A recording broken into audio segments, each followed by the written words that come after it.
It was such a tremendous performance. Greetings and welcome to the latest edition of Nation News. Touchline Report. Stag Bear. My name is Nick Maitland. Nick Maitland is not AGB but JLC. Jonteau Coppin. He's a multimedia journalist here at the Nation Publishing Company, and he has been substituted in for our good brother AGB, who's still missing somehow. We don't know where he is. But in any case, we're here to speak about the Men's Republic Cup and the Women's Super League as usual. And I'm going to flip it over to Jonteau, JLC. Jonteau, how's it feel to be on this special Touchline Report set for the very first time, making his debut on the Nation's digital pages? How are you doing, man? How's everything, and how you feel to be here? Yeah, I feel good. Nice to be here, as always. Seeing you do your work. Oh, yes, and it's brilliant, right? You're inspired by me? Slightly. So he said, I know that he's very, very inspired by me. Even though you haven't been watching too much of the local football, I know you know a bit about local football. Yeah. I mean, it's played at a good standard. Good to see the quality players coming through, and hopefully they can progress to the next level. And they've been playing some football close up by your side. We're not going to tell the people where you live. But they've been playing some football close up by your side. Maybe you haven't gotten to see any of the Republic Cup as yet. Not as yet, no. But you will. I will eventually, yes, for sure. I'll be there. I will hold you to that promise for sure. Yes, I will be there. Okay, so before we get into who is Jonteau and why he's even here, let's talk about the results from this weekend, Saturday the 8th, and we had 4 players scoring hat-tricks. Lots of goals. The first hat-trick was Antoine Graves. He scored a hat-trick for Notre Dame versus Villa United at Dover. They won 9-4 against Villa United. And Paradise and Greens. Paradise beating Greens 9-4 as well at Dover. At Briar Hall, we had a white... Well, I almost said a whitewash, but a whitewash for Deacons. They won 5-0 over Chickmont. And then Wharton FC, they beat Darrell's Road 4-1. Then Zenio Harris, tall, terrorizing striker. He had a hat-trick for Empire against Huddersfield Tourney. They won 10-0. Ellerton, Shaquan Clark had a hat-trick for them. They won 7-1 over WRB. SSC and Kimar Headley had a hat-trick for Wales against Caribbean United at Bagatelle. And New Blackbirds beat Mavericks 1-0 also at Bagatelle. And let's move swiftly along to Sunday's games. FC Megaballers, they beat Benfica 4-1. That was at Briar Hall at Dover. Kickstart beating Young Boys 3-0. Also at Dover, Six Village beating Barbados Fire Service 4-2. At Greens in St. George, potential ballers, DeMar Linton salvaged the draw for them. He scored in the 88th minute as Hillaby and potential ballers shared the spoils at Greens. And then also at Greens, Central League Spartans, they beat Phillip Football Academy 3-2. In women's play, listen to this here, Jonteau. In women's play at Briar Hall, Blackbirds Women, UE Blackbirds Women, they defeated Combined Women 20-0.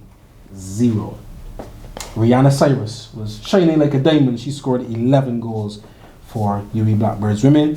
And there was also another game at Bridgefield, Barbados Soccer Academy. They won by default over Red Hill FC. So we're moving on in the tournament. We're getting to the heated stage where we're looking to see who is going to move on to the round of 16. The top 2 teams from each zone is going to move on to the round of 16, and those games will be played, I suspect, at the Wildy Turf where a new pitch was laid. So those are all the results for Saturday and Sunday, and when we return to the Touchline Report, we'll be talking to our good brother Jonteau, JLC, and find out more about his football upbringing.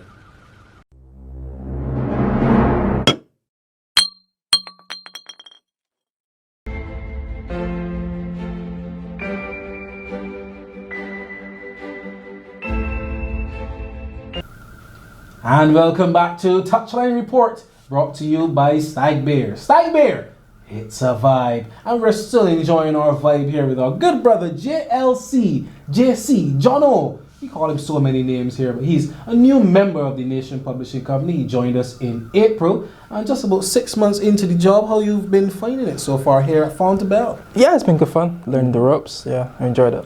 Working on the online desk, so you work more with editing videos and making sure that we are we have a good presence. We maintain our presence on the online format. It's been easy. It's been difficult. How you been finding it? Easy-ish. Obviously, learning how to edit on different software is kind of challenging, but otherwise than that, it's kind of the same thing as usual. Brilliant. And the reason why we are such good friends and we hit it off almost immediately was because Jonteau is a football fan. He's a cricket fan as well. He's a sports fan in general, but he is a football fan, and we speak so often about football, especially the English Premier League, and he supports a club that a lot of youngsters his age do not support, which is Tottenham Hotspur. Okay, tell us about that link between you and Spurs. So basically, my family either support Tottenham or Arsenal, and my dad and my uncles support Tottenham. So from early, I was kind of indoctrinated into the white side of North London, and thankfully, because no one really wants to support Arsenal, so. Oh, that's a bit that's a terse comment that you made there, Jonteau, and I'm sure that our Arsenal viewers are not going to agree with that. But well, who cares? Even though you're top of the table, Arsenal, the bar really paying the money. For now. So what do you think about the season so far? I think the guys had a pretty good pre-season. I saw a video of them being absolutely knackered after a training drill. Antonio Conte looking over the guys like, okay guys, it's ready to go again. So they've really put in the work in the pre-season, and now the season is going on. You're third in the Premier League. Yeah. What are your ultimate hopes for Tottenham Hotspur? Ultimate hopes are to finish in the top 4 again, because that helps everyone. The Champions League revenue, obviously with the stadium depth that we have. So Champions League qualification, and then you're hoping to win a domestic trophy. You're thinking maybe an FA Cup win would be nice, or maybe the League Cup. And then Champions League, you just want to make out the group stage to avoid embarrassment, and then wherever you finish from there is good. Okay, so speaking of this new stadium, it's a state-of-the-art complex, probably the best one in England right now. Yeah. And I understand that the beers, the beverages filled from the bottom, and then have some sort of fancy plastic ceiling. Explain that to me. You're of legal age that you can. Of course. Okay, good. So tell me about that beer filling up from the bottom. So essentially, what happens is you put the cup down on the bottom, and it would chip away at the bottom of the glass and fill up with a new plastic covering, and the beer will flow through the bottom to the top, and then you have your pint, basically. Oh, that's it's pretty inventive there from Spurs. Is it that they want to get the fans as intoxicated as possible so they don't notice how bad the football is on the pitch?